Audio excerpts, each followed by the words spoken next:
මේ අවධිය තමයි මේ රටේ ඉතාම හොඳ පුරවැසියන් බවට පත් වෙන වයස. මොලේ තැම්පත් වෙලා තියෙනවා නම් අපට රජයේ ආරක්ෂාවක් දෙන්න ඕනේ කියලා මම ওই ළමයින්ගෙන් වැඳලා ඉල්ලන්නම් කරුණාකරලා ඒක අදින් අත්තර දාන්න. මේ අධ්‍යාපනයේ මාර්ගයේ ඇයි හරි මගක් තෝරගන්න බැරි?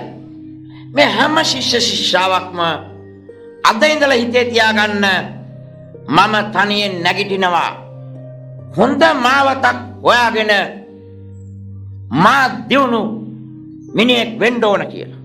මේ මනස ලිඳක උල්පතක් වගේ මටන.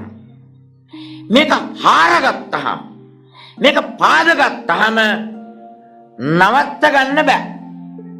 මේ අපේ රටේ වෙලා තියෙන ලොකුම ප්‍රශ්න තමයි අධ්‍යාපනයේට සියලු දේ දීලා හොඳ පැත්ත හිතන්න.